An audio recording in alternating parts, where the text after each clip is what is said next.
అర్థమే కాదు, వాళ్ళు మాట్లాడేది అర్థం కాదు, ఇటు కూర్చున్న వాళ్ళకి అర్థం కాదు. ఇది మంచిగా అనిపించింది, హాయి ఉంది. అండ్ అండ్ ఇది చాలా ముఖ్యమైన అంటే అవసరం, ఎప్పుడు వచ్చిందని కాదు, అది ముందుగా డైలాగ్ ఎప్పుడు వచ్చినాం కాదు, బుల్లెట్ దిగిందని అట్లా అట్లా సమస్యలు ఉన్నాయి. సమస్యలతో సంస్థలు రావాల్సిందే.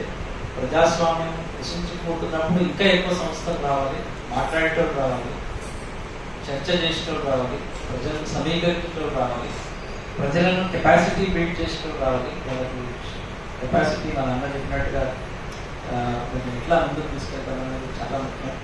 అండ్ ఇందులో తప్పకుండా యాజ్ జనార్దన్ సార్ చెప్పినట్టుగా ఇక్కడున్న వాళ్ళందరూ ఎక్స్పీరియన్స్ ఉన్నారు. అందరం సమయం ఇవ్వడానికి అయితే నేనైతే సమయం ఇస్తాను. నాకు ఎంత సమయం ఉన్నా ఎప్పుడైనా అక్షరం అంటే రావడానికి ముడిగోడి ఉంది, అక్షరంతోనే ముడిగోడి ఉంది. కాబట్టి దానికి ఇప్పుడు నేను చెప్తున్నది ఏంటంటే మా తప్పకుండా మీ సమావేశాలు కానీ ఆర్ట్ బస్తీలో కానీ ఫీల్డ్లో కానీ ఏదైనా ఇష్యూస్ ఉంటే రావడానికి సిద్ధంగా ఉన్నాం. రెండోది కొత్త కొత్త అంశాలు ఛాలెంజెస్ వస్తున్నాయి, దాని మీద ఒకటి దృష్టి పెట్టాల్సిన అవసరం ఉంది.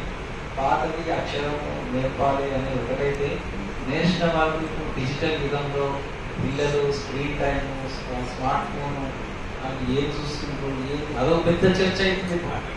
ఇప్పుడు చదువులో పోమంటే ఊరికి పోయినాను, అయ్యా చదువు పంపమంటే పంపింది, 12 అయింది, 12 చదివిండు, చేతిలో పెట్టుకుంటూ అది అన్నానికి రాడు, తిండికి రాడు, వాడు తిండికి లేవడు, ఏమో అర్థమైతే లేదు మాకు. అంటే ఏం చూస్తుండో కూడా మనకు తెలియదు.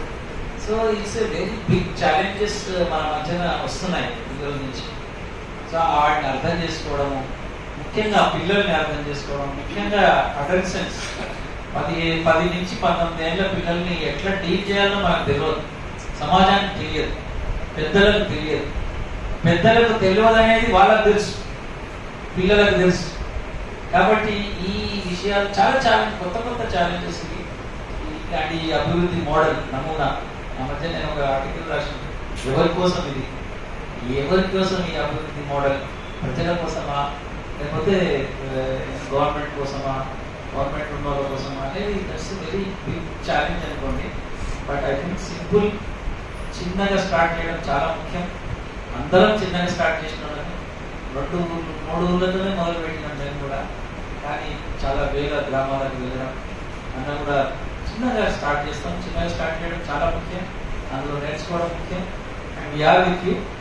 నాకు చిన్న సమావేశం మిగతా మాట్లాడి వినాలని ఉంటే కానీ నాకు వేరే మీటింగ్ ఉంది కాబట్టి నేను అక్కడ వినడానికి పోతున్నాను.